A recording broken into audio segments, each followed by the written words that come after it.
And welcome everyone to our summer training series. Will be our third session. The last couple of sessions, we've provided an introduction to supported decision making. We talked about education and finances. And today we'll really be talking about voting rights, self-advocacy, as well as using supported decision making in healthcare. And we have a great group of folks of self-advocates, family members, and professionals to share more about that. We have also included the folders to the slides that we'll be using today in the chat as well. Before we begin, we just have a couple of announcements for everyone. We're really excited to announce our Empowerment in Practice, Self-Determination, and Supported Decision-Making training conference happening in Oakland and Los Angeles. Our Oakland date will be on September 11th, and our Los Angeles date will be on November 19th.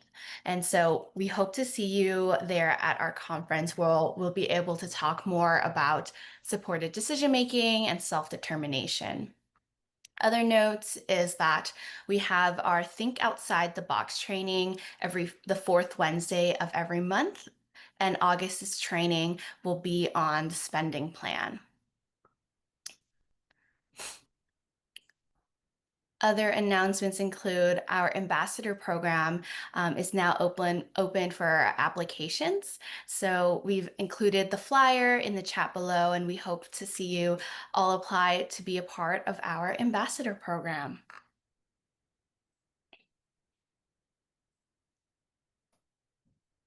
All right.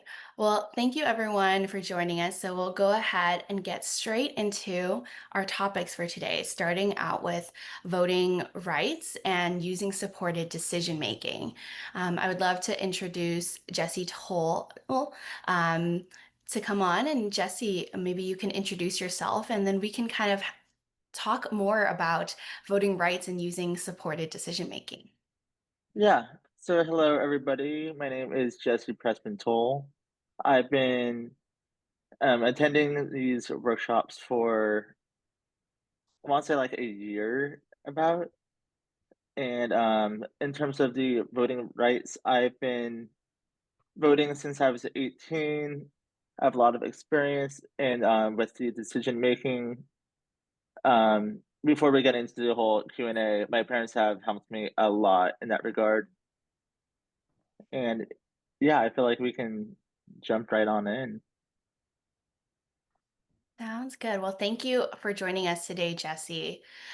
First, we wanted to talk about maybe you can describe to us how you get support with voting. Share with us how you use your supporters to assist you in voting and without telling you what to do.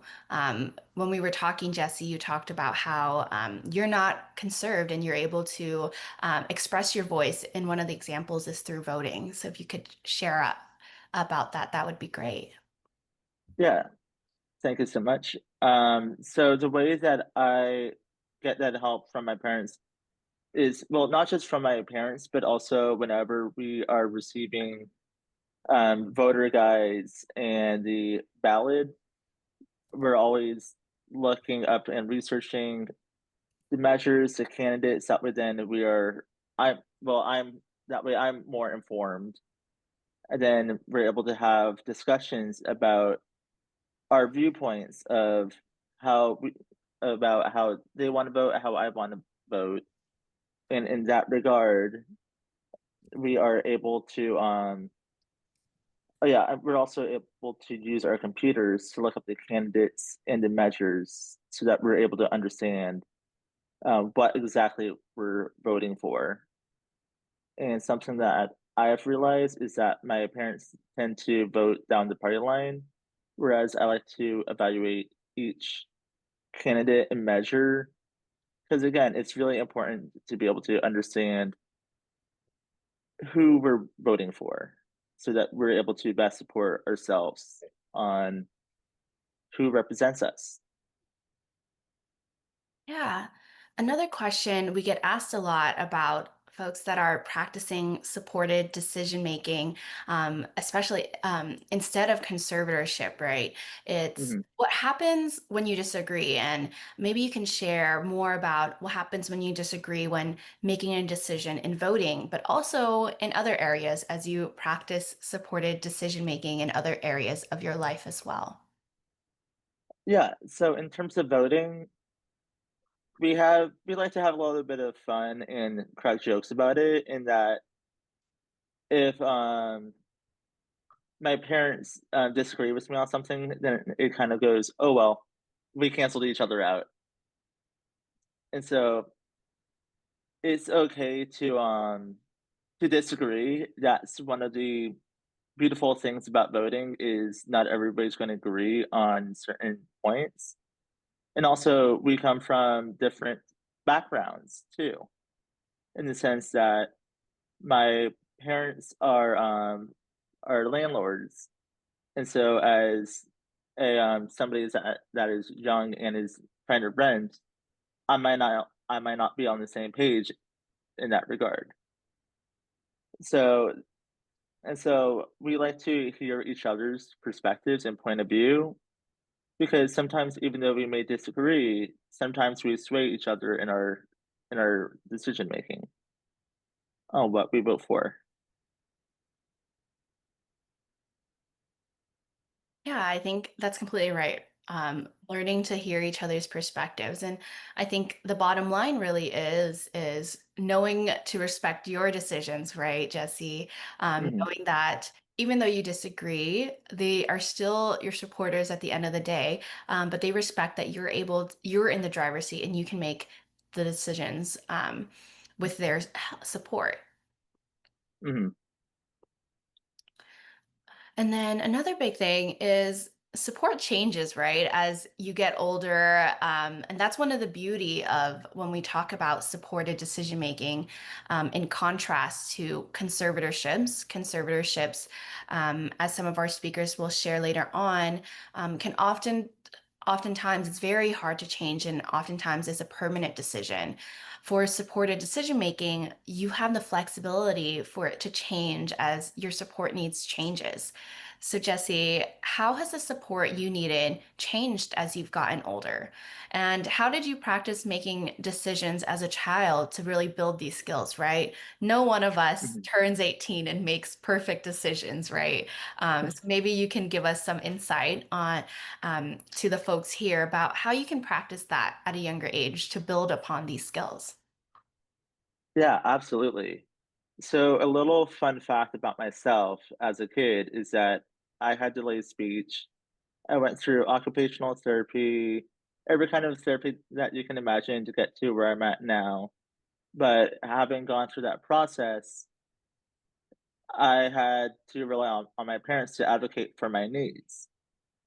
And so as I grew up and matured, I had to advocate for myself and let them know that it's now my time to be able to speak for myself and that it was no longer time to be playing, as I like to call it, the guessing game of what is he going to say and trying to interpret it, but allow me to make mistakes and to figure out on my own what I'm trying to say and give me time to process it so that it can come out of me authentically.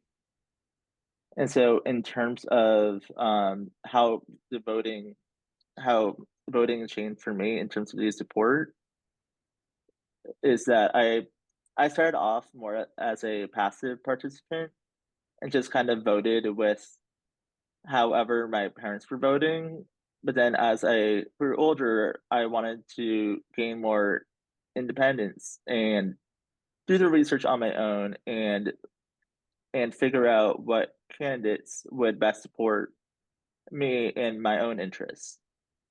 So I would say that's the biggest way that that the support has changed. Also, before the pandemic, my we would go to the voting pool, but now we vote by mail, and so that kind of changed, but the collaboration that I used with my parents, that hasn't changed. And, during the pandemic, we also became more political by writing postcards to, to swing states to encourage more people to vote. Yeah, to increase, their their awareness to vote, but also to support our causes as well. Yeah. That is amazing, Jesse. And that really lends us to this next point of, um, as a self advocate yourself, what does it mean to you to be able to vote? It means everything, honestly. Like, I'm able to I'm able to vote for what matters the most to me, but also one of the most important things is we aren't I'm not just voting for the president. I'm voting for elected officials who are representing my county. I'm voting for ballot measures that will affect the spending of the city to go into where I feel like it's the most important, like education, infrastructure, public transportation, and and it's also a great way for me to be aware of how the measures affect the city's spending as well. Because when that happens, then the taxpayers are paying for more money out of their pockets, and I'm able to consider where do I want that money to be going to. Yeah, I completely agree. And a sentiment that we have really heard attendees talk about in our last couple of sessions is nothing about us without us. And that I think that really reigns true about using supported decision making in voting. And so, our final question to you, Jesse, in talking Mhm. about supported decision making is voting, is how has practicing supported decision making in this area help you become a better disability advocate, but also a self advocate for your life? Yeah, I would say that it allows me to feel more of a participant in society, and also it allows me to fulfill my civic duty to provide my voice in the community as well.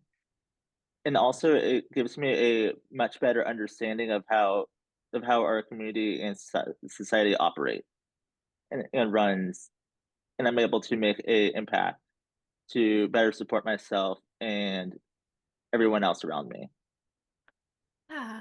Thank you so much, Jesse. And I think that's so important for our attendees here to hear you say that. There are so many different ways that you, as a self advocate, or if you are a supporter of a self advocate, how you can help support them in voting using supported decision making, right? Helping Yeah, them understand what issues are important to them, right? For Jesse, he shared it was about education, it was about public transportation, it was about rent control. What are your values? And how does that impact how you vote?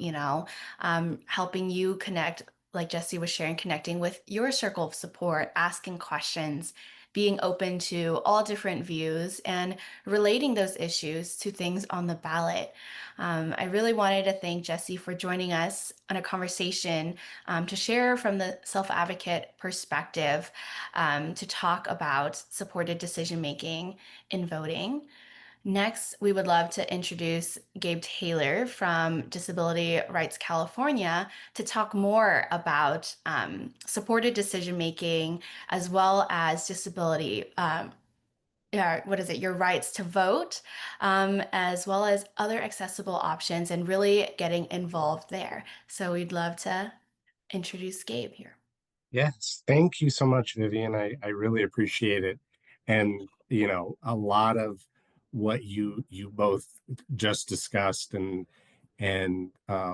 commented on are things that just resonate with me because one of the Jesse kept mentioning the interactions that he had with family members and his parents about like things to vote for, what how to look at the ballot, candidates and different things. And I'm always a huge advocate for, to get a better sense of like what you'd like to vote for.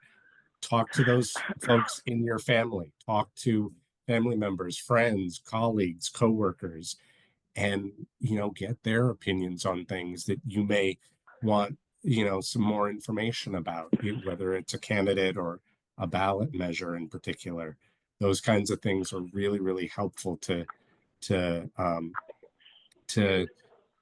they're helpful ways to kind of get a better understanding and kind of find out where you are on all those different issues. So really really helpful. So as Vivian said, I'm going to be talking a little bit more about knowing what your voting rights are. I'm going to talk a little bit about sort of some of the general information, what are voting options available to you? What are some resources?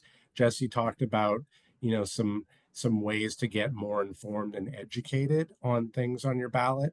So I'm going to share some really, really great resources that are available and out there. And they're resources that we particularly promote, especially as it gets closer to election time. And then kind of bring it all back to how does this relate to supported decision making? What are some things to kind of keep in mind and ways that your supporters can help you in the voting process and just educate yourself more and ways that that can happen. So next slide, please. Yes, and then before we go too deep into the slides, I just want to remind folks that the slides are available in English and Spanish. So on your screen, you should be able to toggle between English and then there's a tab that says Espanol, and you'll have Spanish slides there as well. Great. So a brief introduction before I get going with the discussion. I'm Gabe Taylor. I'm a senior voting rights advocate for Disability Rights California. For folks who may not have heard of us, we are the statewide protection and advocacy organization for people with disabilities. So we do advocacy and support services in a lot of different areas. My focus obviously is on voting. And so I do presentations and lead discussions like the one today for groups like you all. But we also do a lot of work with county elections officials and county election staff to make sure that they're doing everything that they can do to make voting options, voting programs, and voting services more accessible for people with a wide range of disabilities. So I'm really looking forward to the conversation today. So, general question, do people with disabilities have the right to vote? The short answer is yes, you do. It does not matter what your disability is, you do have a right to vote. The only way you can have your right to vote taken away from you is if a judge in a court of law has taken your voting rights away. But unless that has happened, you are eligible to vote despite your disability. You have the right to vote even if you use a mobility device. If you have a disability where you need a wheelchair or uh, a, a walker or some type of assistive device, there are accommodations that can be provided to you at the voting location, whether it's a polling place or a vote center. So there are accommodations that you can request to make the voting process more accessible to you. Vivian, there is a question I see in the chat. Somebody had Yeah, question. you can go ahead. We'll Okay. save questions to the end of the Okay. presentation. Okay. And then the other thing that a lot of folks um, ask are, is it possible to get assistance with the ballot itself? So if you have difficulty reading the ballot, is that something you can get assistance with? And yes, you can. You can you can get assistance from up to two people with the voting process, and at any point in the voting process. And so you can bring a family member, a friend. You can get assistance from an election worker at the voting location. So all of those options are available to you. There are just several. There are two exceptions. If you are a member of any type of union, you can't get assistance from a fellow union member. Or if you are bringing someone from your place of work, you can't get your employer to assist you with the voting process. But anybody else is totally fine. To expand on Jesse's example of uh, going with family members or friends to vote and get some assistance with the ballot. My One of our voting team tells a funny story about going with his mom to go vote, and there was a couple of selections that she didn't agree with. So I always recommend, if you go with somebody, always go with somebody who is going. We talked about supportive decision making. Always go with someone who will support the decisions and the folks that you want to vote for. Um, and then always remember, this sort of expands my point on the issue of making sure folks who assist you are going to support the decisions that you want to make. Always make sure you go with somebody that is going to support the candidates and the ballot measures that you want to vote for. And nobody can ever tell you how to vote or who to vote for. That is your decision on your own. So, next slide. So a little bit about the logistics, the requirements to be eligible to vote and to register to vote. You must be 18 years of age or older. In the state of California, they do have pre-registration for 16 and 17-year-olds that is available. But to actually fill out the ballot on election day, you have to be at least 18 years of age. You also must be a U.S. citizen. And to vote in the state of California, you have to be a California resident. And you can't be in prison or on parole for any type of felony conviction. And then finally, you cannot be on a conservatorship where your right to vote has been taken away. But even if you are conserved and you do not currently have the right to vote, that is something that you can petition the court to have reevaluated. So DRC, Disability Rights California, my organization, does assist individuals with that process. So if any folks are interested in getting some more information about what that process involves, please feel free to reach out to me afterwards. I will, at the end of the discussion, I will put my contact information in the chat so folks can get a hold of me if you'd like to offline and get some more information on the conservatorship process. So next slide.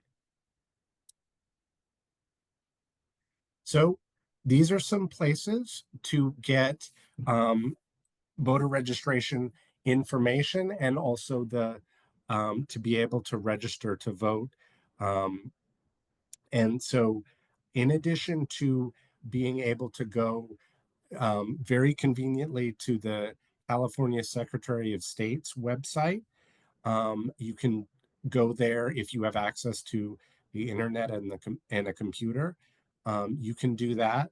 I did it when I moved from New Mexico to California. I did it. It took me all of 5 minutes. It was really easy, really convenient, and the all of my voter registration information was sent to me at my new address in California. So that's one option.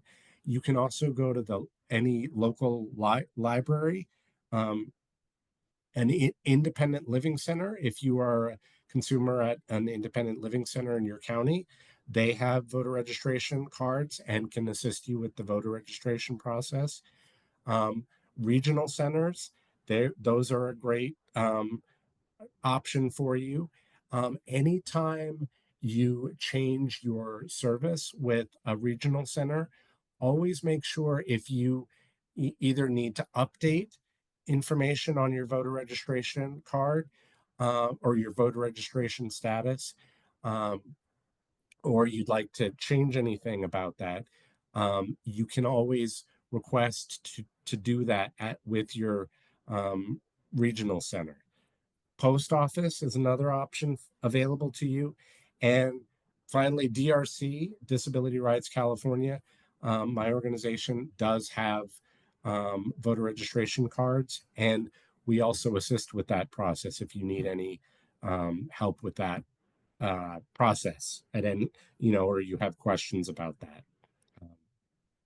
Also, any of your, if you have access to the computer and the internet, the your county elections office has a link to do the voter registration process online. So that's also available to you as well. Um, Next slide. So as I said, regional centers can help you with the voter registration process. Um, but again, I always want to stress nobody should tell you how to register to vote, in terms of like specific political parties. And nobody, again, can tell you who to vote for, whether that's a candidate or a ballot measure. No one should be trying to influence you on how you vote, because again, that is your right to vote as an individual, and particularly as an individual with a disability. No one should be trying to influence you on any of that. So, next slide. But again, you can ask for assistance with the voter registration process, and that includes completing the voter registration card, any type of assistance that you need to get to and from the voting location, and assistance researching candidates and the propositions.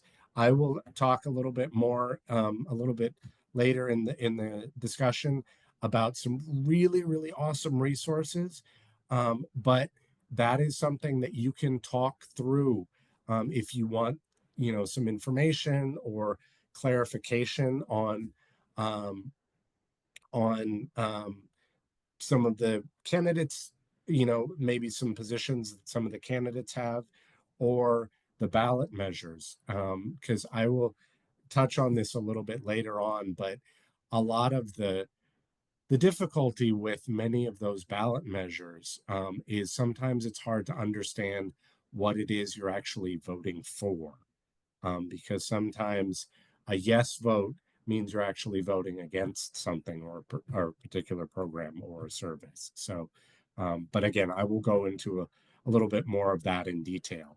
Um, Voting is free. I always want to remind folks, because sometimes folks may not understand that it is your right as a citizen of the United States and a resident of California. You will not be charged for it, and it is completely free. That is one of the beauties of the voting process, is you don't have to um, pay for it. You're not financially responsible for anything. It is your free right as a resident of California. So, next slide. So when to register or re-register?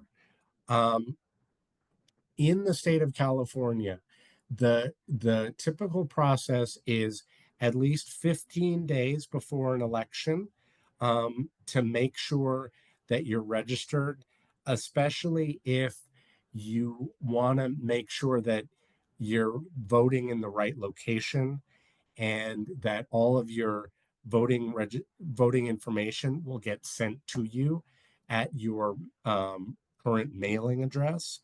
So I always make sure, I always mention that to folks to just do that check and make, contact your county elections office and make sure that all of your voting registration information is current, just so you're getting all of the relevant voting information, especially when it gets closer to election time.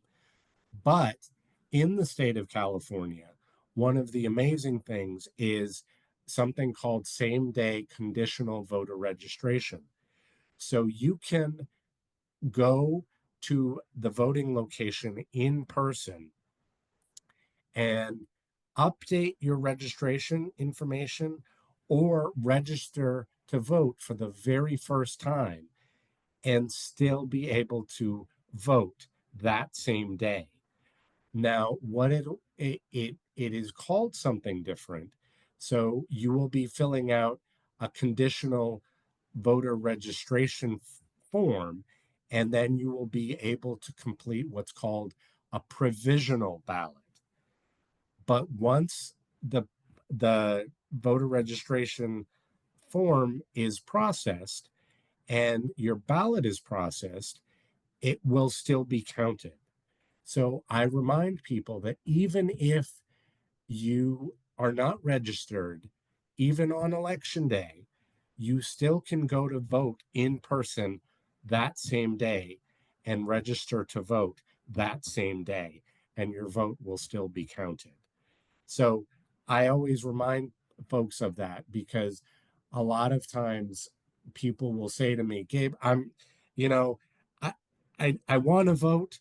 I'm really passionate, but I'm not registered to vote. I just recently moved and I don't have all of the information. And I want to vote, but I think it's too late. And with same day conditional voter registration, you can still do all of the steps of that process, the registration process, and still fill out a ballot and it will still be counted. As soon as your registration is processed, they will look at your ballot and mark all the choice, make sure that everything is up to date. But once they do that, they will still process your ballot, and your vote will still be counted. So I always want to remind folks of that because it's never too late to vote. Um, but in the same breath, I want to make sure that folks are remember that anytime you anything changes about your current living circumstance, if you move, even with it, if it's within the same county or even the same city, I always remind folks make sure you're updating any changes to your voter registration status because you want to make sure.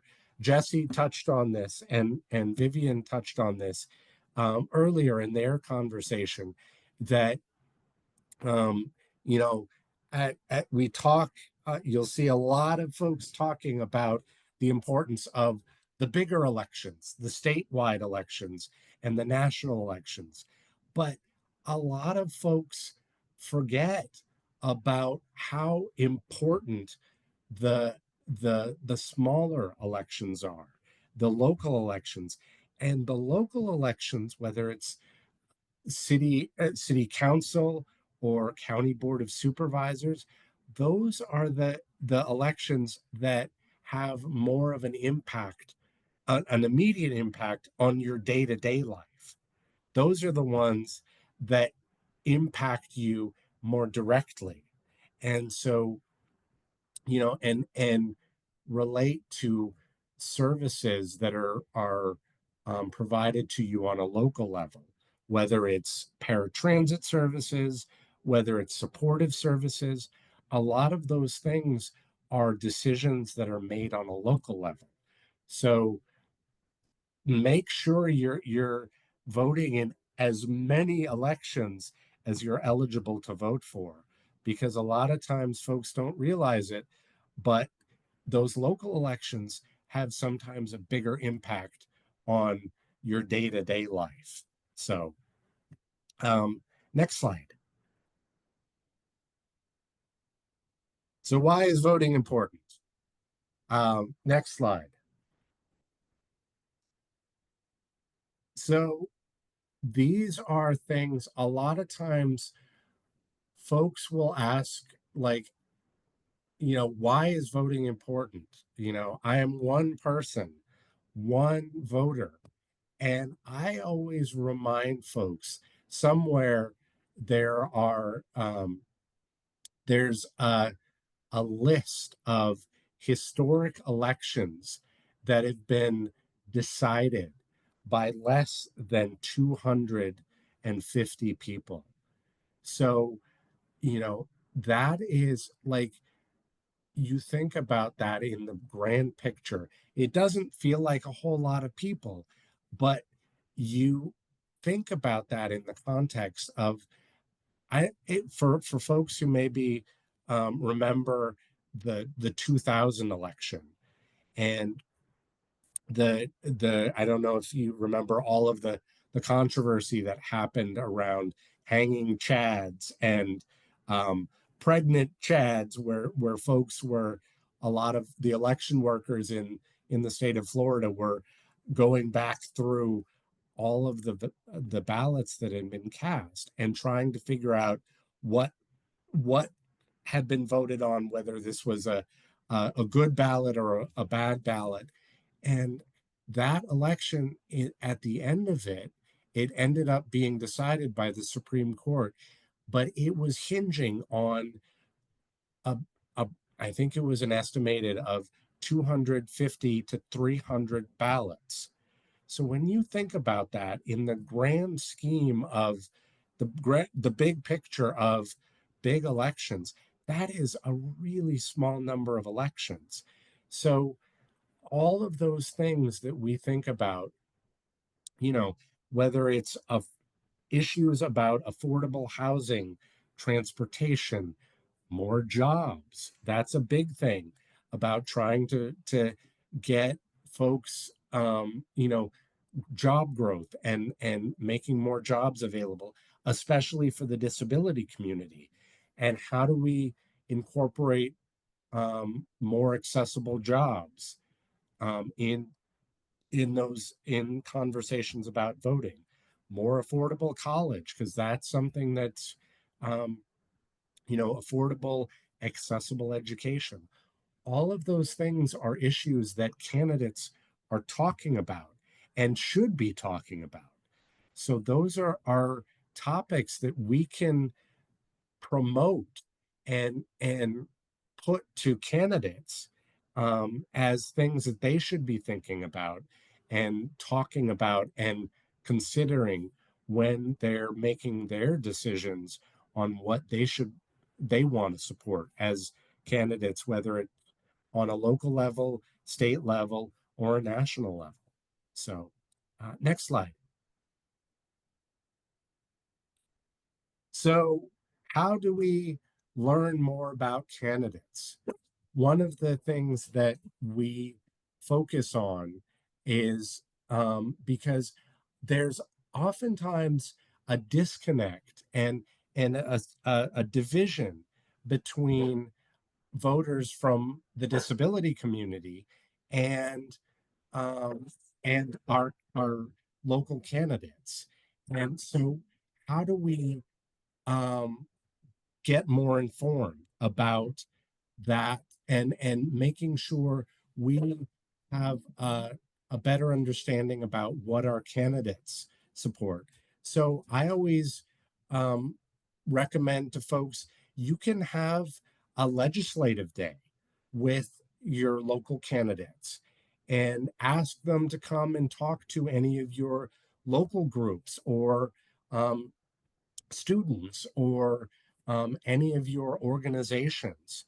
That's something that I'm always a huge advocate for finding ways to engage with candidates in your local area. You can also get more information on your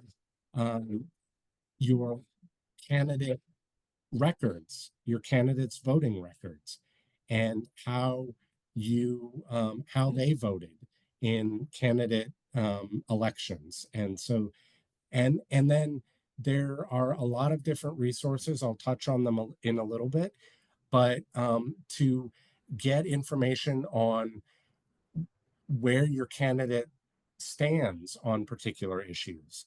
A lot of times, candidates will submit their local candidate statements. So these are sort of summaries on what they've supported in the past and also what they hope to accomplish if they get elected into office. So, next slide. So, we touched on it a little bit earlier, but what do we vote for as folks with disabilities? So we obviously we vote for candidates running for elected office.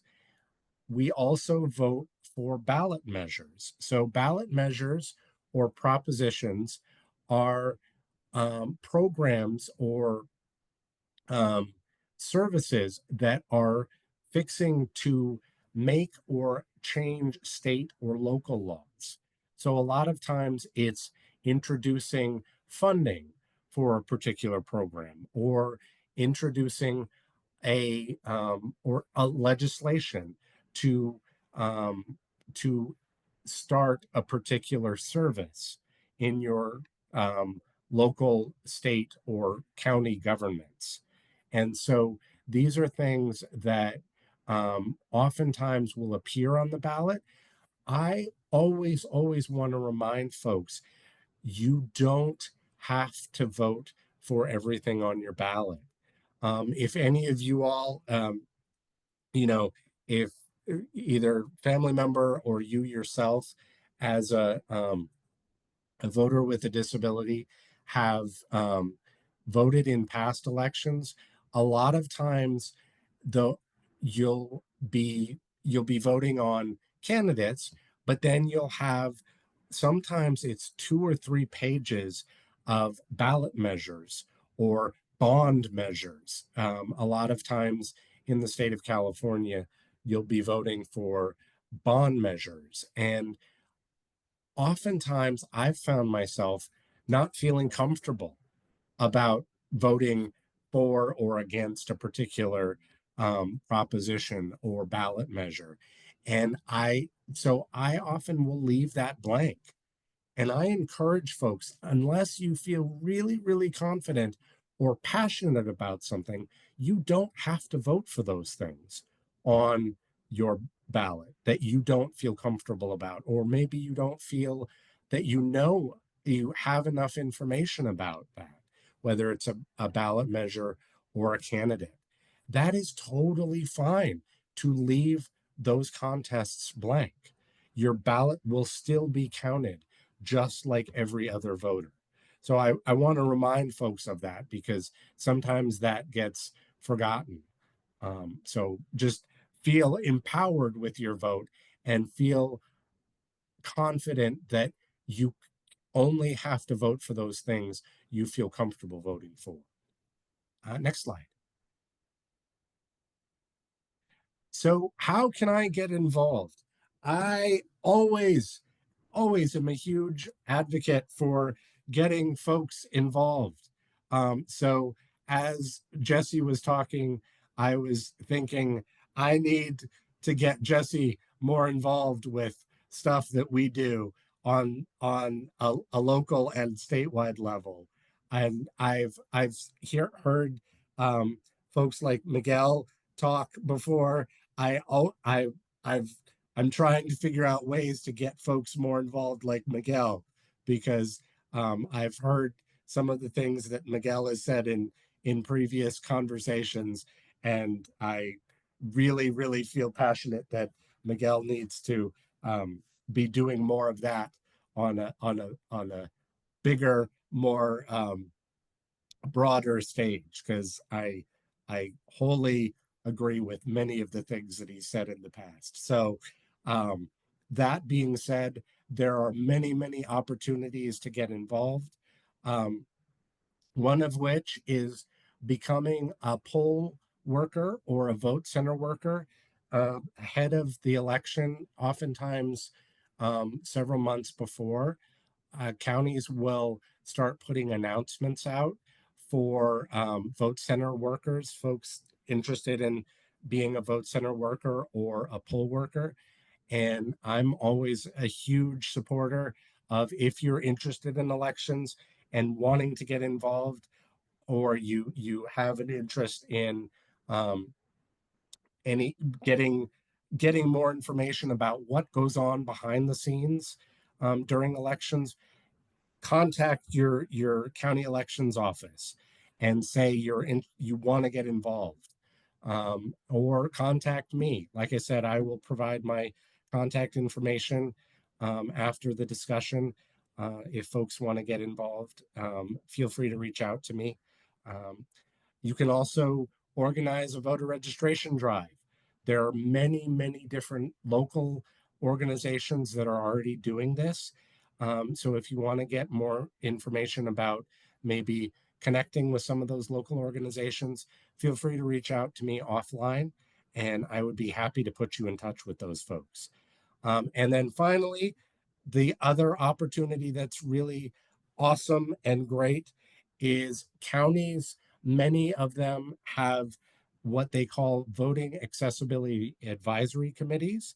I am involved with many of them in Southern California. I also participate with some further north, and have many colleagues that participate with these advisory committees up north. So if you're interested, and again have a passion for voting and elections, this is another great opportunity to join one of these advisory committees. So feel free to reach out to me after the discussion, and I would be happy to get you some more information. Next slide. So, things to do before you vote. Jesse touched on some really great things to do ahead of what the filling out your ballot, whether it's at home or going to vote in person. Um, Step one: ask questions about the candidates. It never hurts to ask, whether you're asking family members, friends, colleagues at work. Any question you have, never feel like the question is too small. If you have questions about something maybe a candidate said, or wanting to get some clarification on maybe one of the ballot measures, never feel like the question is too small or unimportant, because if it informs you, the benefit of that is that if you feel confident and informed and better educated, you can then share the information that you got with someone else. So it's a domino effect. It really can help um, in a lot of different ways. And you know, it so again, never think that any question is too small. Um, Always feel free to. I talked about, how do you who are some good sources to go to get more information, whether it's about candidates or ballot measures. Always feel free to talk to those folks who sometimes you agree with, whether it's on a political level or a social level. If you have really good conversations, whether it's a family member or a friend, go to those folks and ask them, it never hurts to ask. And sometimes I, Jesse touched on this. Sometimes you've had conversations with family members or friends, and you haven't agreed from time to time. That's okay, because sometimes they have perspectives on issues or candidates that maybe you don't agree with, but it helps you see a candidate or a ballot measure from another point of view.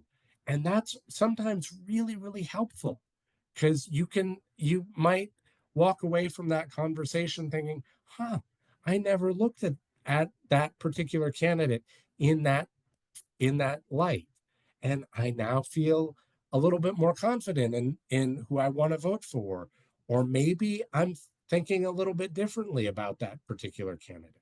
So that's always helpful. Also, do research. If you think it helps you be better informed, and make up your mind, do as much research as you feel you need to better educate yourself. And I will touch on them in a minute. There are a lot of different really great resources out there, but do the research. If you feel like that's the best way, you will feel more confident walking into your voting location, whether it's a polling place or a vote center, or filling out your ballot at home. If you feel like that will help you be more confident, I'm all for that. So you can never do enough research. And always, again, I mentioned it several times, but I can't say it enough.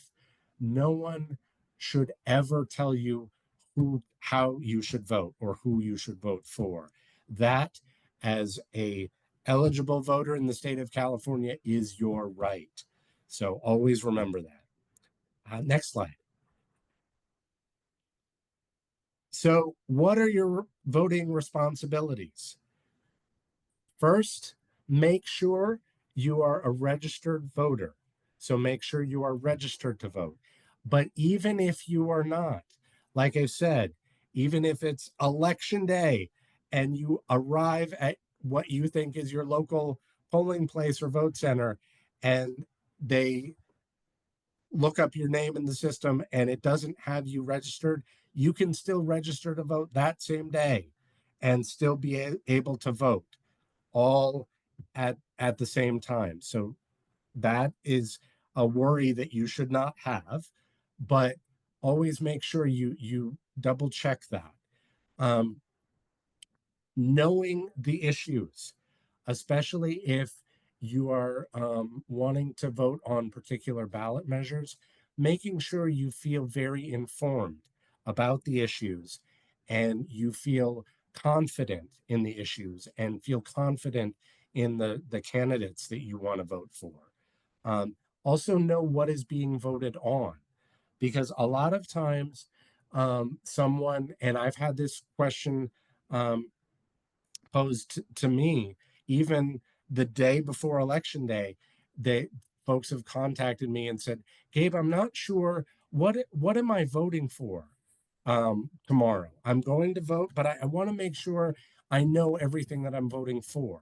So make sure you are aware of all of the different candidate contests and ballot measures that are being voted on in a particular election. So next slide. And again, ask questions.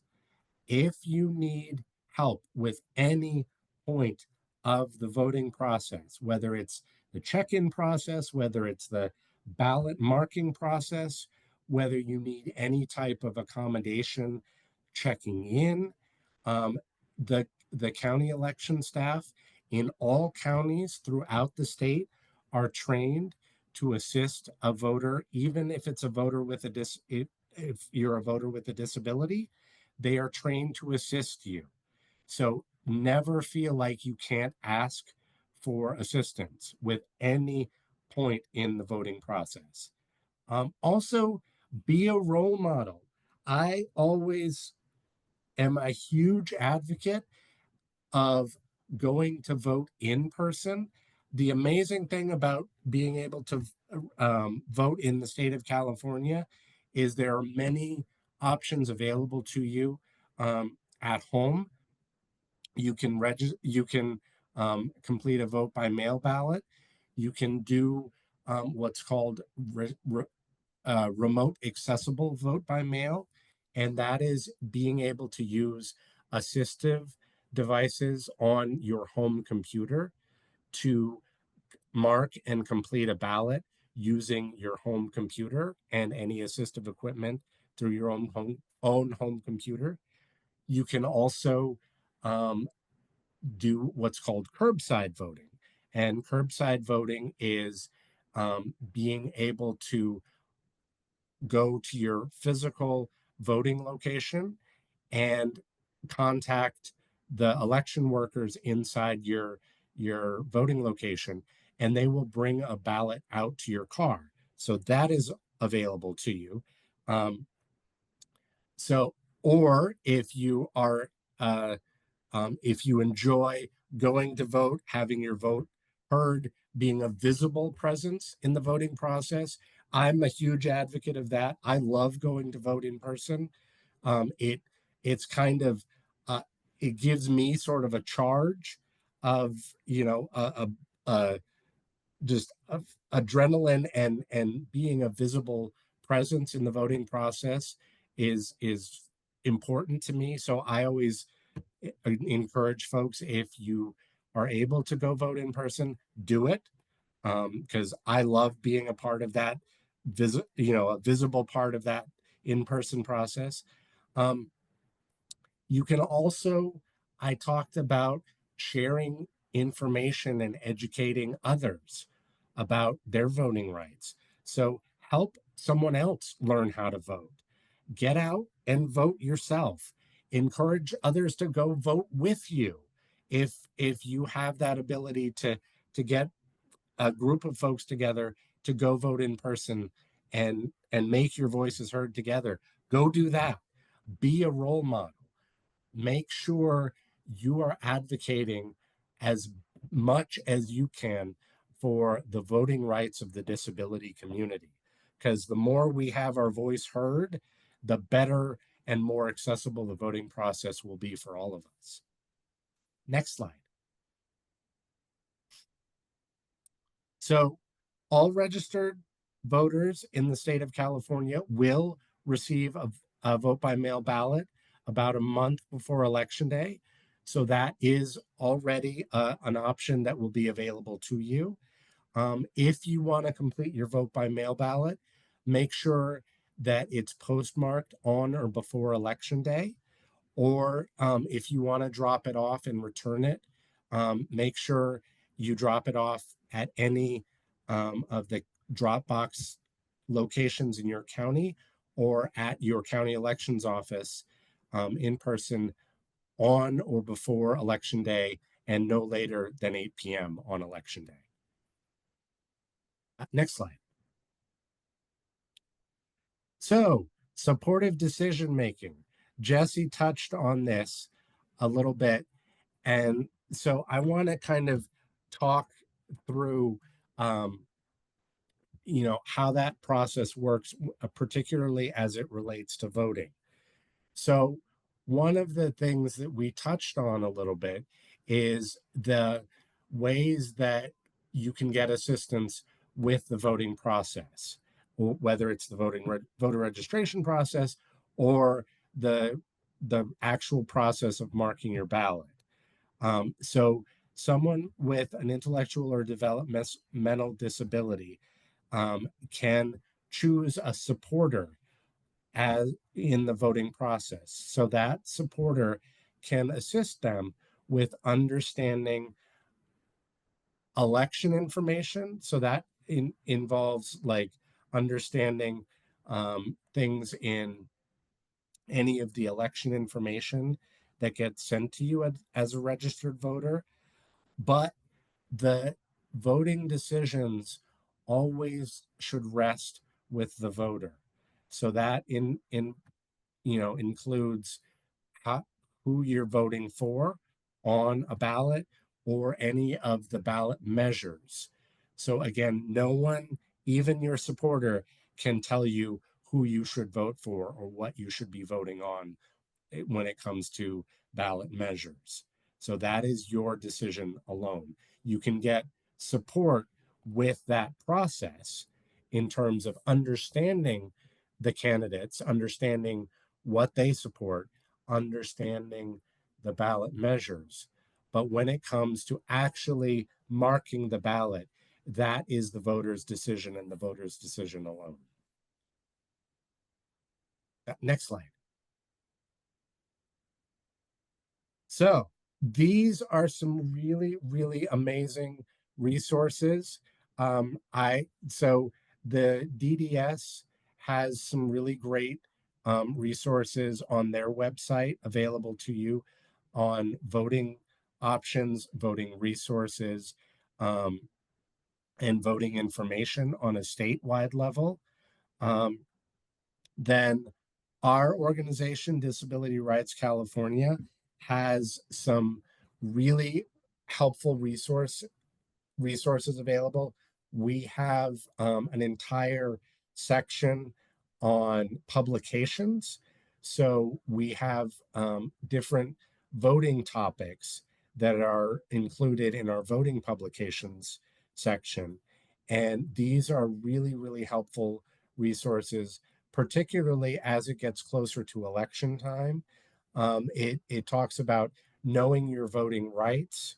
Um, and it also talks about particular um, issues when it comes to, say, if you are a voter who may be unexpectedly hospitalized or in a facility or at home due to a medical circumstance, what are your voting options?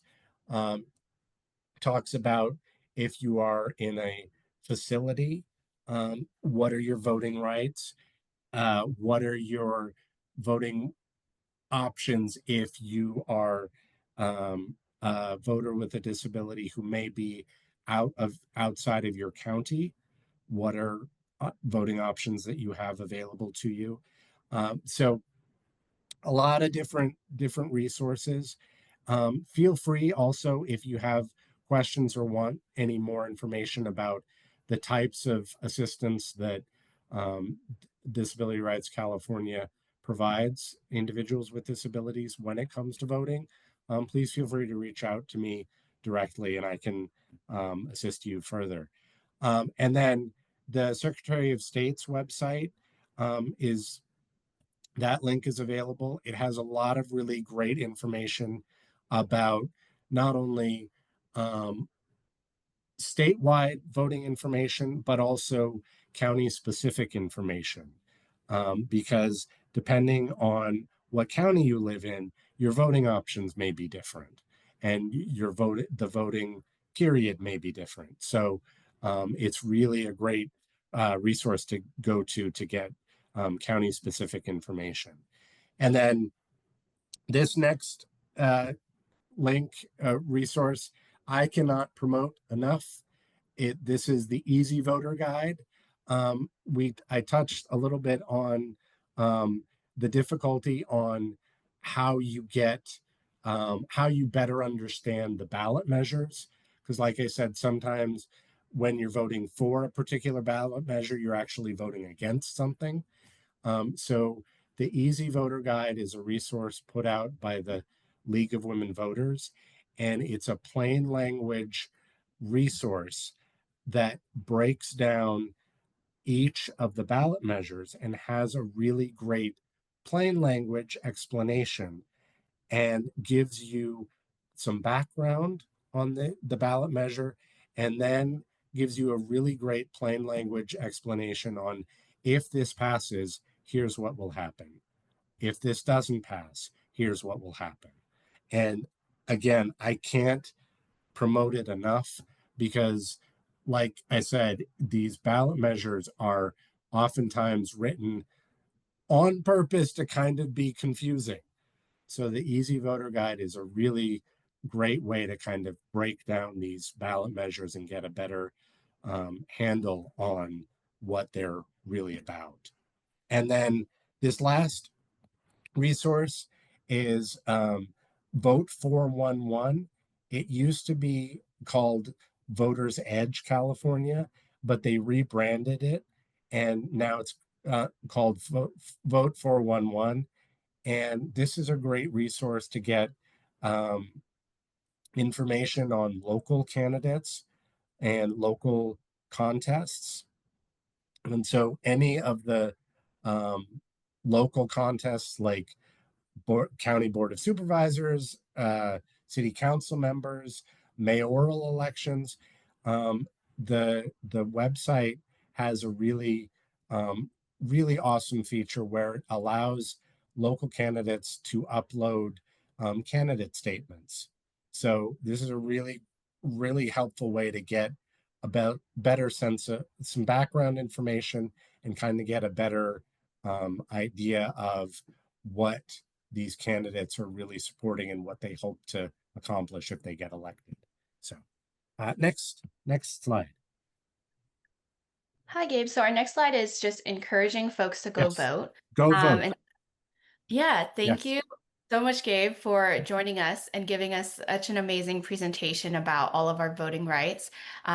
We also have put your contact information to the chat for folks as well, so Awesome. that folks can reach out there for individual questions. Um, we don't have as much time for questions, but we do have one question that's pertinent to voting specifically about Yes. voting when hospitalized. And so we just wanted to take a chance to answer that question before we move on to healthcare. And so the question pertains to how does voting work if you are hospitalized and getting access to voter registration there?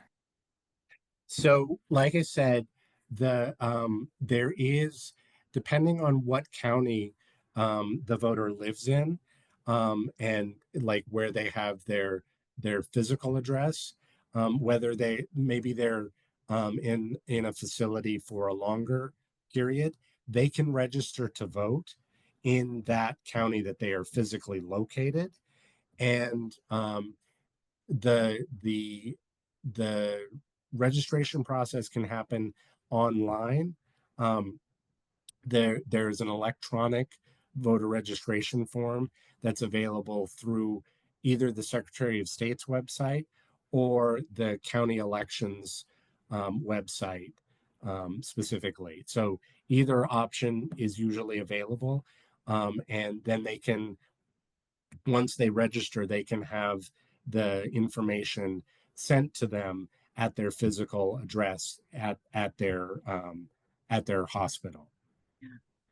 Well, thank you so much, Gabe. Yeah. Thank you, Gabe and Jesse, for joining us and presenting on SDM and voting. And again, if folks still have more questions, Gabe's contact information is in the chat. And And Vivian, can I just add one little thing to the voting while hospitalized? Um, the other thing too is that counties do also have available emergency medical ballot services. So depending on what county they live in, the process is maybe a little bit different. But if a voter is hospitalized during election time, even during election day, they can request to have a ballot delivered to them at their hospital or their facility, and so that is something that Disability Rights California can assist with as well, because that option is available to folks. So I just wanted to add that in so folks were aware of that as well. all right. Well, thank you, Gabe, again. And now we would love to introduce Brian Gutierrez and Miguel Lugo to join us in talking and having a conversation about using supported decision making in healthcare. And so I'll start off with Miguel, if you would love to share a time of when you use supported decision making in a healthcare setting to help make an informed decision. And if Yeah, I'm sorry, go ahead.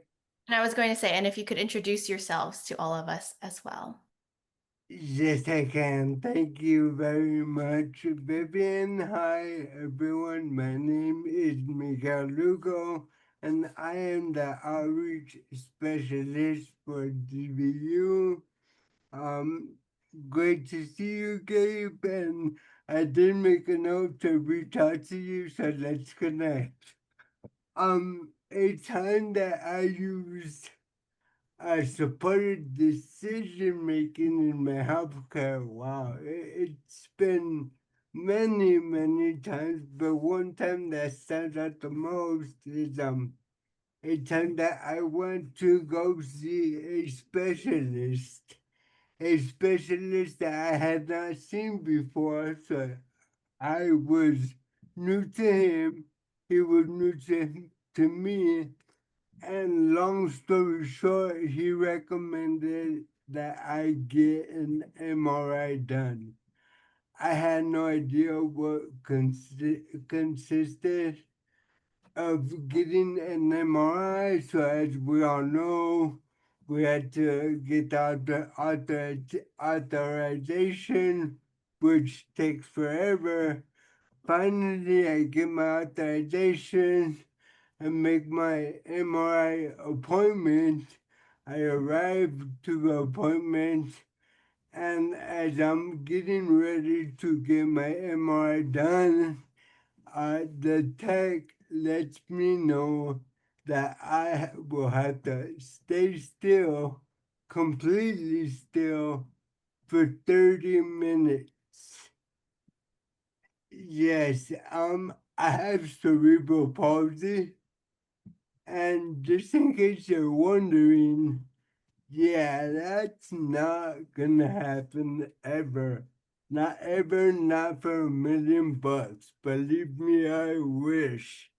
So then, because of a conversation with the technician, we found out that a CAT scan would accomplish the exact same thing, and the time for me to hold still was a lot less, something that can actually be done.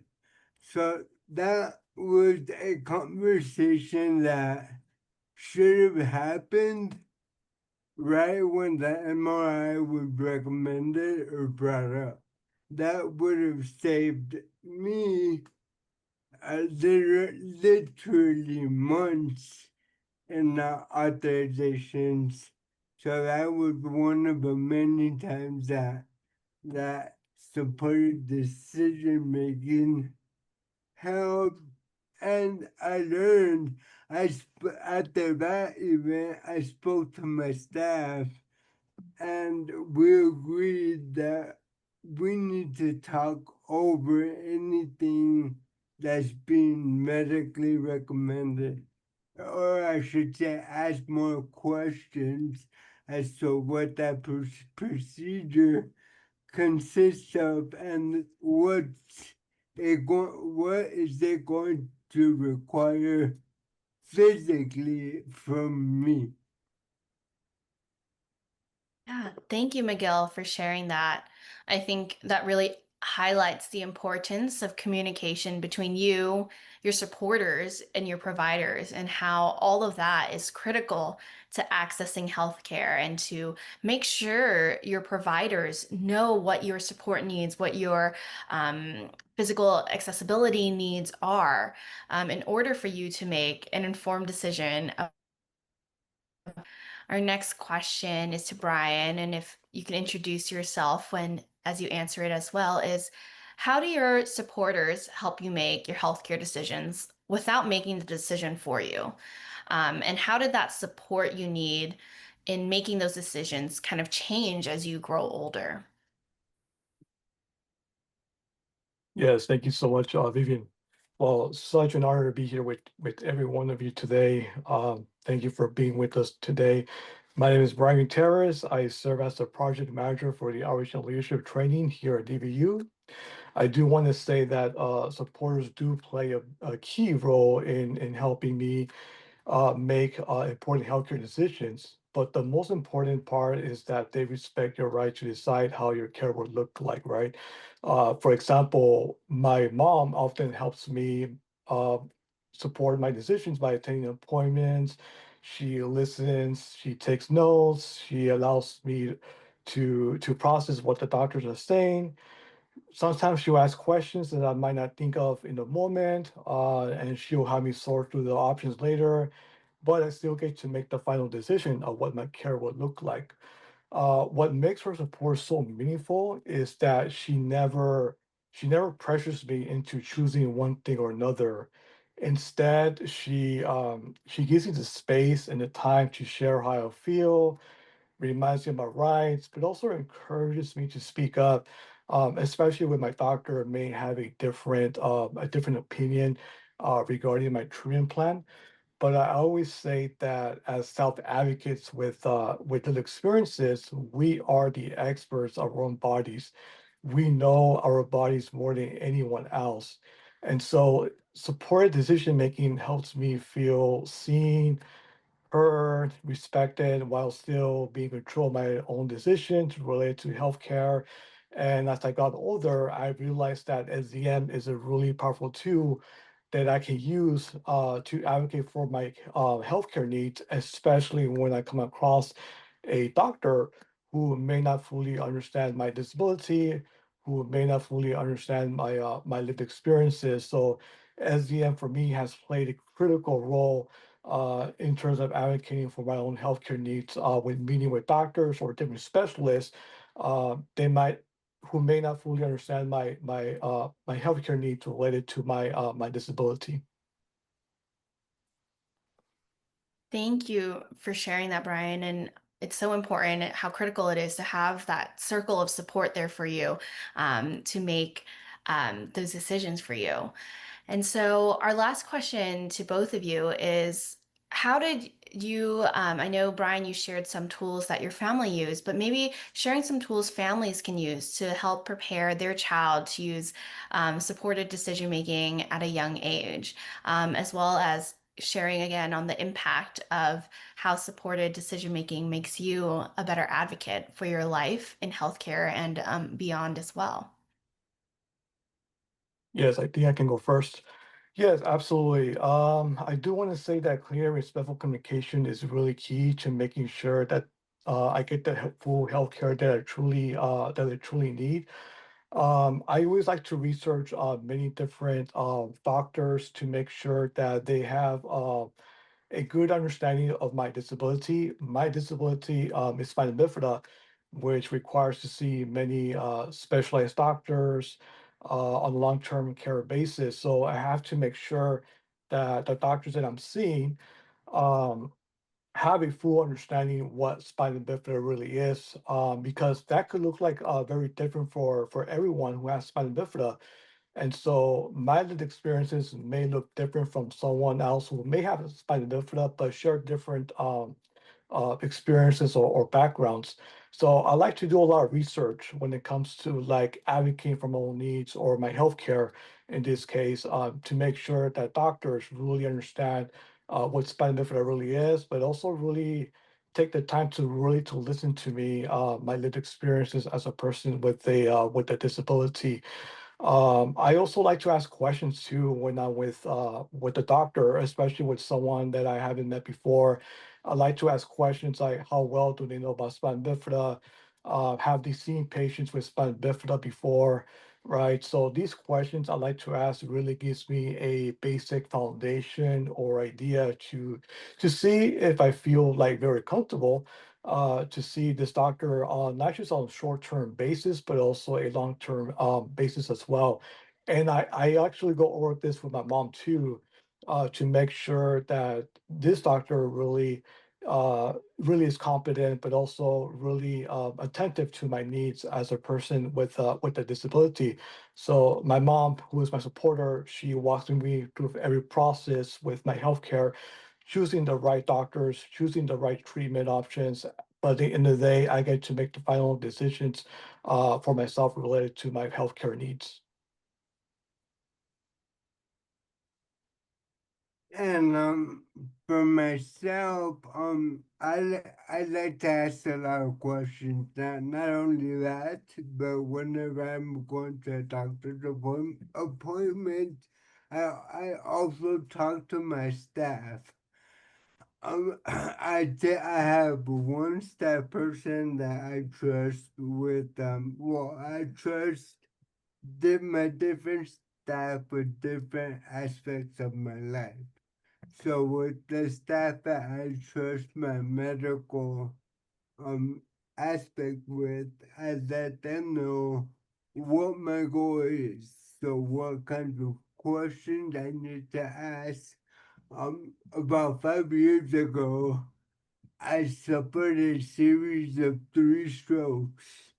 And when I was in the emergency room and my support staff and I let the doctor know that I had cerebral palsy, I literally remember his response. His response was, "No, I know what cerebral palsy is. You are on drugs." As soon as I heard that, I freaked. I thought that they were going to try to detox me. And as we all know, you cannot detox cerebral palsy. Believe me, I've tried. So ever since then, I ask a lot of questions. I let them know uh, what my disability is. I let them know how it affects me, and oftentimes the doctor will refer to my support staff, and I ask my support staff ahead of time to redirect the questions to me, and they do, and then if there is any miscommunication on the doctor's end, that's when my support staff will jump in and clarify any misunderstanding there is.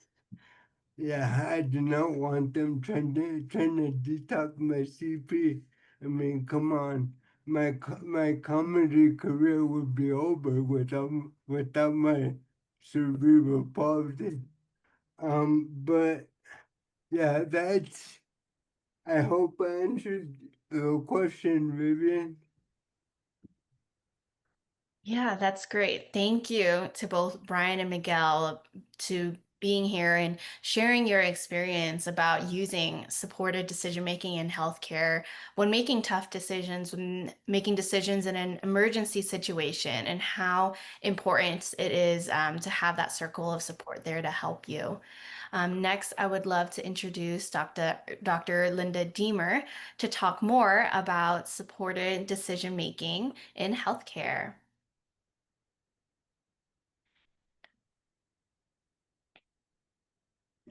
Thank you very much. Are you going to show the slides then?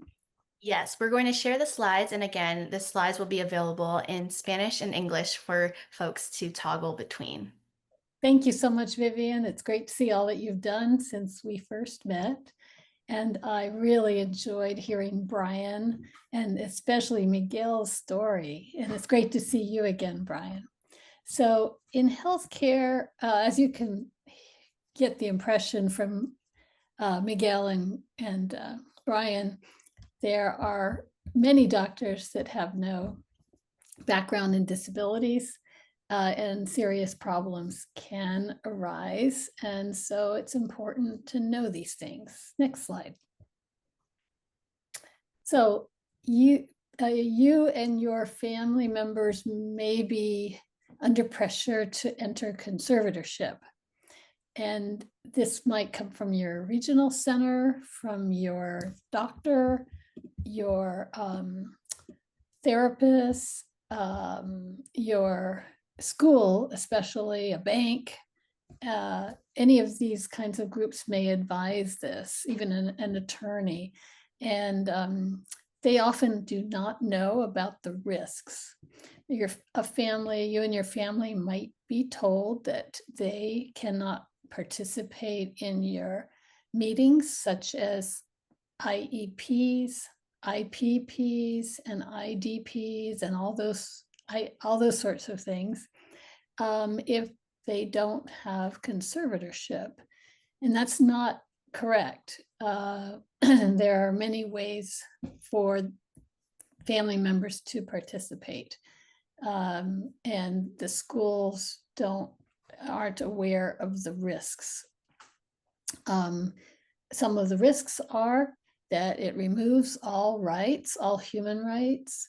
It gives the power, not necessarily to the conservator, who might be someone of your choice, but maybe not. It gives all the power to the court and its attorneys. And the conservator might be helpful, but can make important decisions that you don't like. And even if you have a conservator that does the right thing, the court can order the conservator to make important decisions that you don't like. And the conservator won't have a choice. The court decides who your attorney is, and your attorney can make decisions that you don't like. And the more that you object and go to court to object, the more the attorney makes in money. And the court can replace your conservator with anyone of their choice. So those are the risks, and it's often a permanent decision. It is nearly impossible historically to get out of a conservatorship. And the conservatorship does not adapt to the fact that your capacity and your support needs can change over time. All of us grow and learn as we get older. Next slide.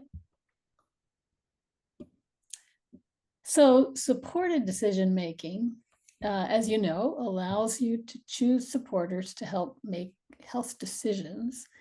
And in this role, your supporters help understand, consider, and communicate decisions, such as whether to have a procedure or a test.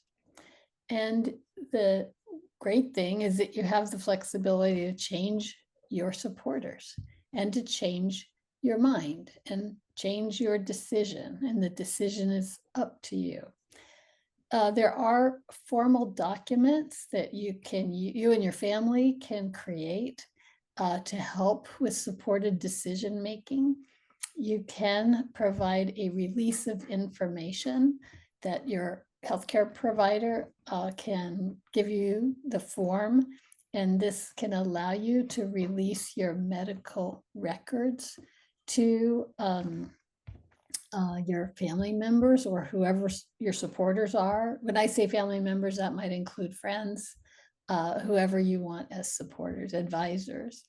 There's also a form called a HIPAA authorization for special kinds of information release, such as if you want to be involved in a research trial. And there is also a form called an advanced medical directive. And this concerns things that have to do with once you become unable to make decisions, if you become very old and lose ability to express yourself, that authorizes your family or friends, to the persons of your choice, to make the advanced medical directive. You can assign someone to make decisions and to specify how you want your care handled at the end of life or after you've lost ability to make decisions. Next slide. Now, substitute decision making is different from supported decision making. And this is if you need to have somebody make your decisions for you. unlike supported decision making, if you can't decide for some reason, you can use a method, a legal method called durable healthcare power of attorney. And you can assign somebody to make decisions for you if you become incapacitated. And the term durable means that it will still apply even if you become incapacitated. If for some reason you don't have any kind of form like that prepared in advance and you have to be in the hospital and you are unable to make decisions, for instance, if you were unconscious from an accident, the law says that the hospital can contact your family members in a specific order to make decisions for you. And that would be starting with your spouse, and next would be adult children, next would be parents, and next, I don't remember what the fourth type, probably siblings. And the substitute decision-making choice can change over time, unlike conservatorship. And you can make the decision to change that. It's like making a will. You can create a will to be ready for something like this, and you can change it just like you could change your will as long as you have the ability to make decisions. Next slide. So these are forms that you can use, and I assume that these would be available. Well, these will be available from the slides and from probably from DVU that allow you to have a durable healthcare power of attorney and sharing information. So these are methods. These are the kinds of forms that are written in simple English. Next slide. Here we go. At a visit, yeah, we can help the supporter can help you understand what's going to happen at the visit and what you can expect and what procedures will be done. And as Miguel said, this is really important to communicate with the healthcare people to figure out whether there's any issues you need to work out. Deciding on supports is, another key question to prepare for, to find out if this just means coming in for a simple activity like an examination, or if it's something really big. Next. One thing that can be very useful, especially this was used a lot in the pandemic during COVID, and that's the healthcare passport. And it is like a brief profile about you that you and your supporters can put together to give to the people that will be taking care in the hospital, such as doctors and nurses and respiratory therapists or people that draw blood. And these provide information about your background, your medicines, how you express pain. So some people can't express pain verbally, but use expressions or some other indication, and how you respond to stresses and the best way to calm, and other medical things. And this is really very useful for doctors and nurses. Thank you. Next slide. So during a visit, the supporters can provide moral support and explain the choices when you ask, and they can help communicate with the doctor if the doctor doesn't understand. Like Miguel was saying, he has his staff sort out miscommunications, but it's not to replace you in the communications. And that's what the next point is, that the the doctor visits should still be patient-centered. The question should be directed at the patient and not the staff or the supporters. They're only there to solve problems.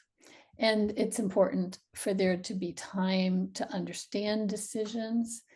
Sometimes doctors and nurses are pressed for time, and it's necessary to get time and allow time for a decision.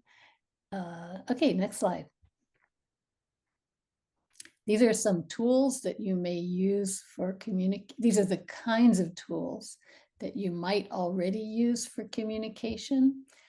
Sometimes even non-disabled people are in a procedure where they have things in their mouth, like at the dentist when they put cotton in the mouth or a drill or things like that. And these tools allow you to communicate in alternative ways. So there are many other kinds. Next. After the visit, supporters can help with understanding the aftercare instructions that the doctor provides. The supporters using SDM, it turns out these result in better health outcomes. The treatment plans are better, and there's better well-being. Any empowerment is so important, and any patient feels better having support. It's often hard to remember what a doctor recommends at a visit. So having someone else there listening can help. And I like to have that myself. Next slide. Now, I don't know if this works on the Spanish slide, but this is a summary. Hold on one second.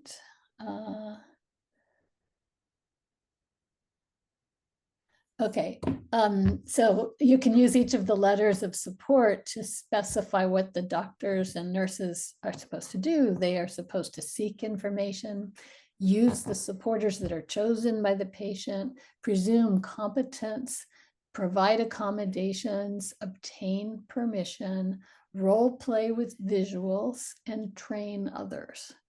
The doctors may not need to role play, but that can be very helpful. A doctor or a dentist. Pretty much everything we talked about applies to dentists as well. Next slide. So this is the last slide before questions. These are information that are available on at the UC Davis website and the DVU website. And in order to give you time to look at these, one is the training, SDM training feedback form, and the other is a training handbook. What I'm going to do, if you go to the next slide, you'll see it's questions and answers. Next slide. And then the next slide says the same thing. And then let's go back to those. Yeah, there we go. Let's leave that on during question and answer so everyone has time to access them. And that's it. And thank you so much, Dr. Deemer, for sharing more about supported decision-making in healthcare. Before we get into our questions, again, we want to encourage everyone to fill out our supported decision-making training feedback form. We're doing these trainings as a part of a grant that we get from State Council of Development, the State Council on Developmental Disabilities. And so we'd love to get your feedback on where we can improve, what is great, and what you've learned from this.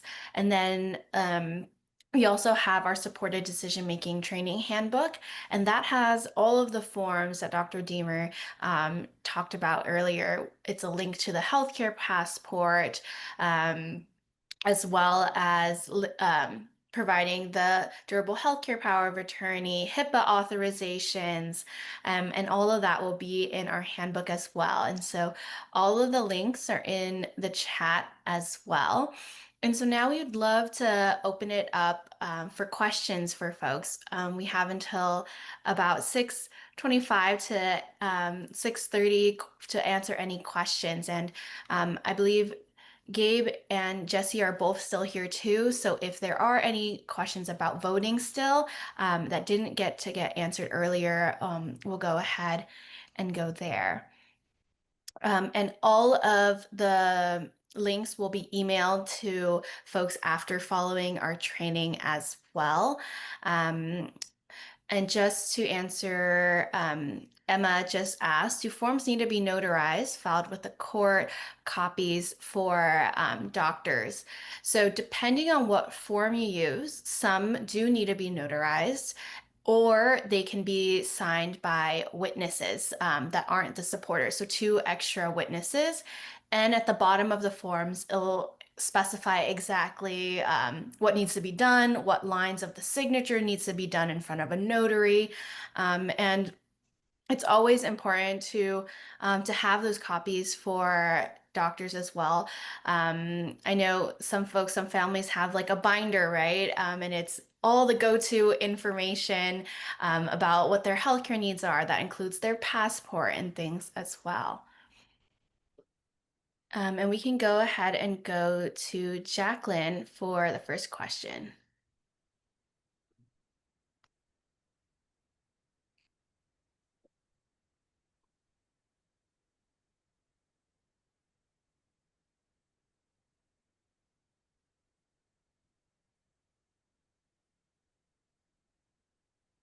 Jacqueline, if you can unmute.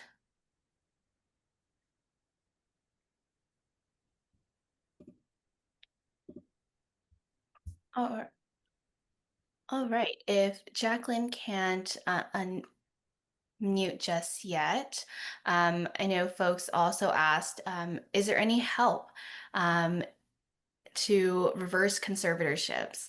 Like Dr. Deemer was saying, it historically has been a very tough process to be able to reverse a conservatorship. So our first step is always to encourage families to not pursue a conservatorship in the first place. If you are already in a conservatorship, you can use you need to notify the courts, whether it's through your court investigators, that you want to end the conservatorship. And from there, they need documentation. Some folks have you need to use a supported decision-making agreement to prove that you are using supported decision-making there. In starting in September, DVU will be working with ACLU, who will have a fellow with them to help assist families looking to reverse their conservatorship as well. So stay tuned for more information about that as well.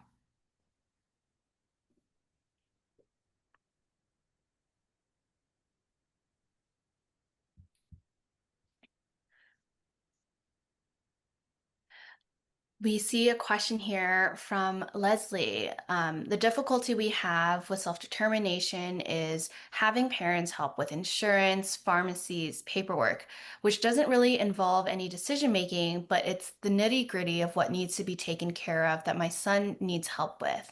They don't want to speak with the parent, even with consent and durable medical paperwork.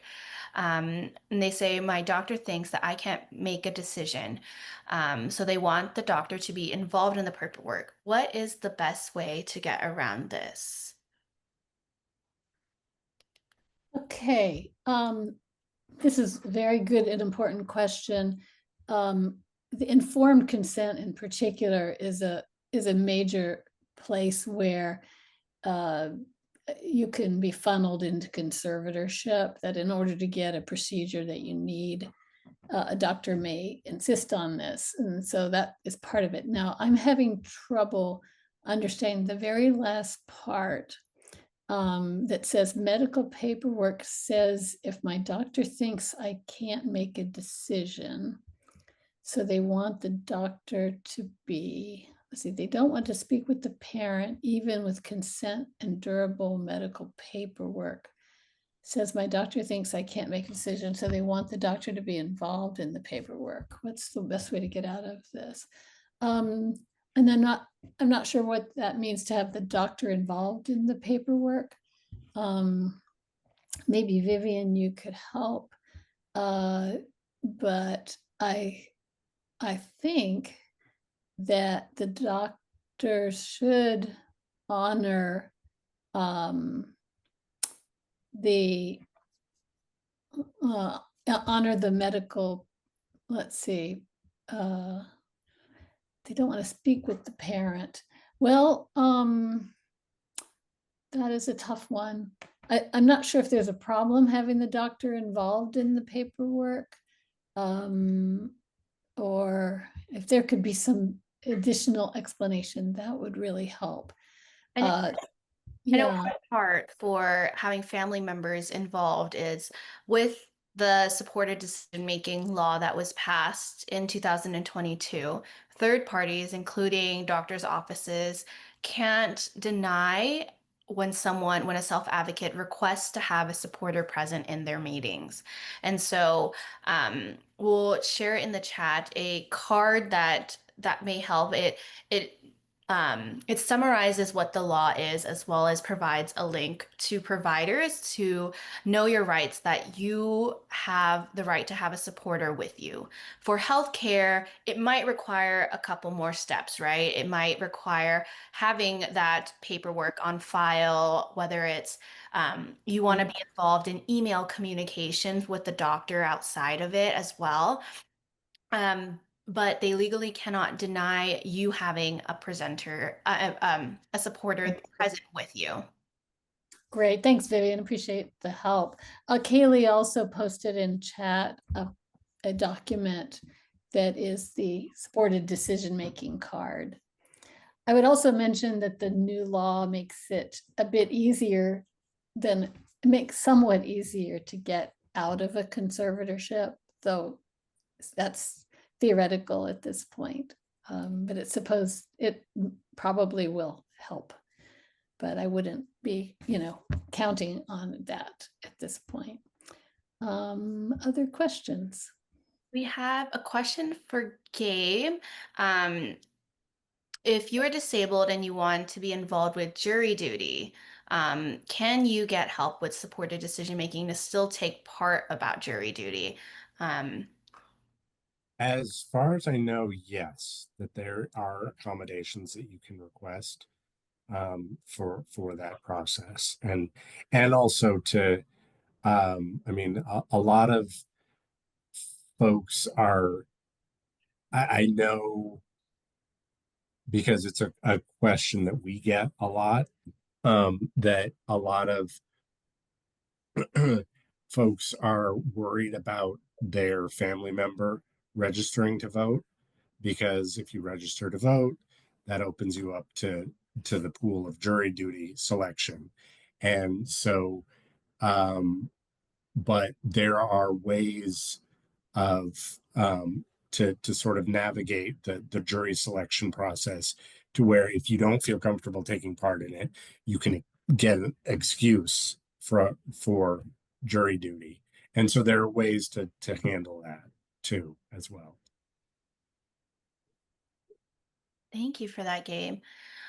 We have a question from Steph, and I believe this is directed towards Miguel and Brian. When you were sharing about staff, the question is, is staff coordinated through the regional center? And if you aren't a part of the regional center, how do you find and assemble your main staff and supporters?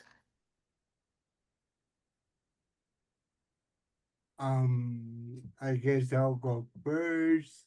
I coordinate my staff through the self-determination program. So I pick and choose who I want to hire as my staff. I will say I am new to the self-determination program. So I still have some, I would say, some refining to do on for my hiring process. But I pick and choose who I hire, and the second time around, I will be much more pickier as to who I hire. But I will say, I do train my staff as to the best way to support me is in whatever area I'm gonna ask them to support me in. I hope that makes sense. Yeah, and I can add myself. For me, I'm not served by a regional center, but I do have my mom who is my primary supporter. After that follows my father. After that follows my siblings, who really know me better. So I always, for me personally, I like to use my family for my immediate support when it comes to my healthcare, because they know me best. They live with me, right? So I like to assemble with around my family. If that's not possible, then I look to my extended family, which is my uncles, my aunts, or my cousins, when appropriate. So I like to like Miguel was mentioned with training. I like to train people that I live with. To really understand what my needs are and how to live with it on a daily basis of living with a complex disability like spinal bifida, for example. Thank you, Miguel and Brian, for sharing. I think that's so important and really touching on thinking about who you want your supporters to be. And I really also want to emphasize that you want to have a variety of supporters. It's all about a circle of support, but also that your supporters don't have to help you with every single decision, right? Maybe someone is great for as a supporter for your voting, right? And being a good bouncing board to talk about ballot measures, voting, and maybe even being the person to help take you to the polls and vote, right? But that might not be the same person that helps you with your healthcare decisions or someone that helps with your financial decisions. They can be different people as well.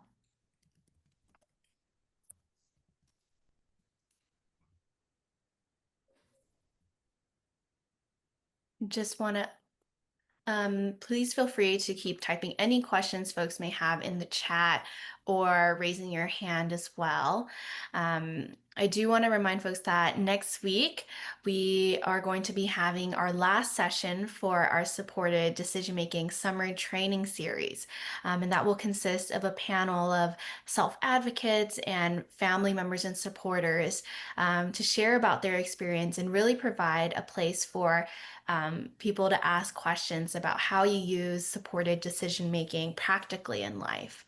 Um, we have Sandra here, and I'll ask Sandra to unmute and ask her question. Hi, good evening, Vivian and everyone. Just fantastic panel today. I really thought the information was really great. I think one of the most overlooked things is the fact that individuals with developmental disabilities have the same rights as everybody else. And it's particularly difficult. I think, Gabe and I, have worked on, with the voter advisory accessibility committee and have run into some barriers. So I I kind of want to get some feedback from you, for those who are just kind of starting the advocacy journey and want to get more involved in getting the disability community to vote. What are some recommendations that you would have? And then after that, I have a question on healthcare. Um, I would say finding those opportunities to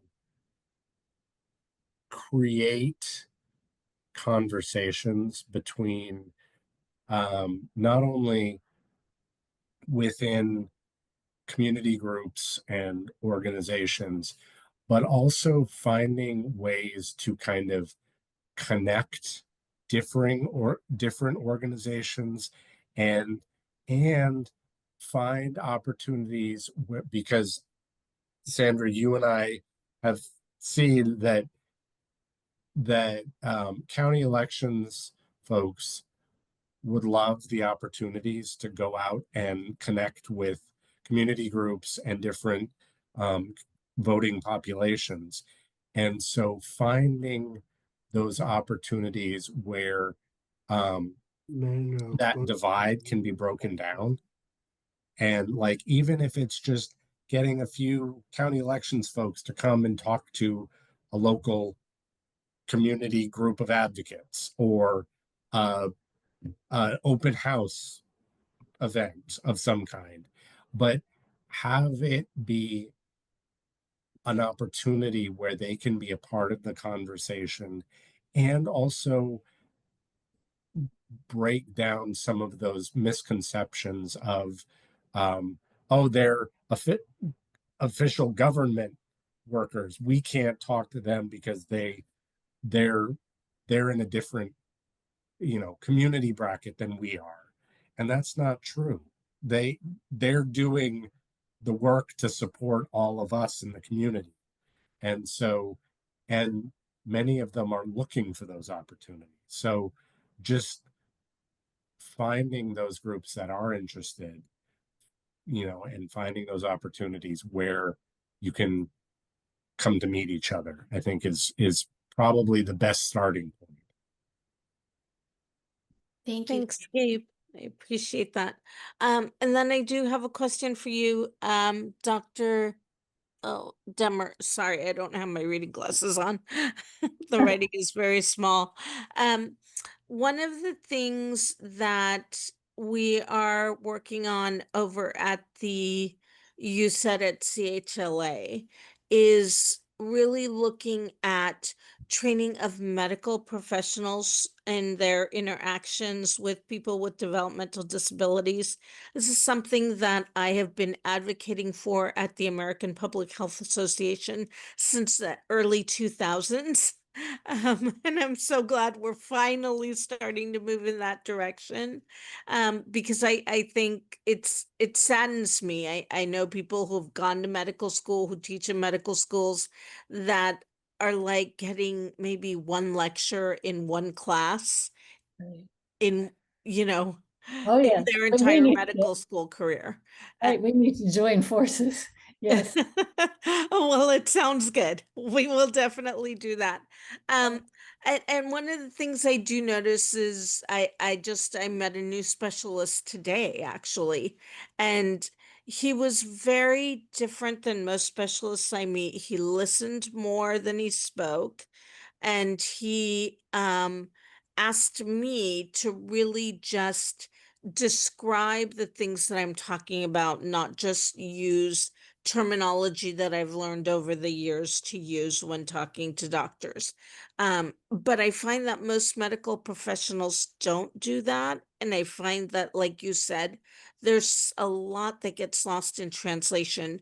Is there something that individuals who want to really advocate for themselves in the healthcare setting can do beyond having these written pieces of paper? Is there something, topics that they can bring up, or ways that they can steer the conversation with the medical professionals that they're meeting with, um, so that they're discussing what they really feel needs to be discussed rather than a doctor-led visit?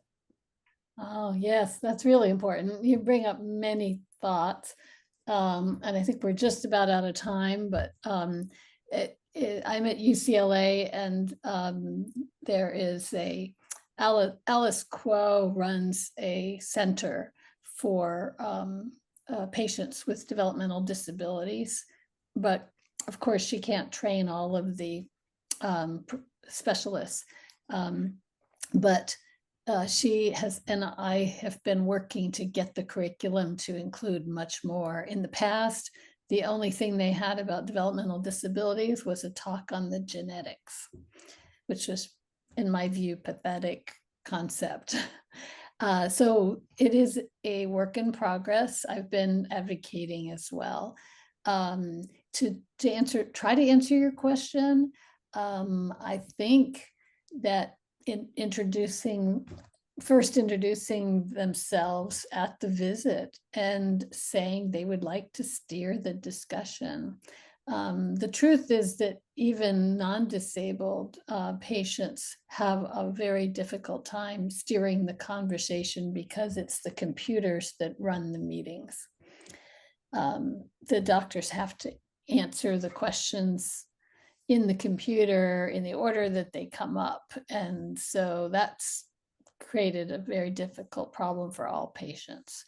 But I would say just at the beginning to define it as wanting to be patient-centered would be key. This is definitely a work in progress, and let's be in touch because we're working hard to get the curriculum advanced. They are doing a number of positive things, and the younger doctors have a better understanding. But this is where we stand, and I think we're out of time. Thank you so much, everyone, for joining us today. And we hope to see everyone next week at our final session. Thank you, everyone.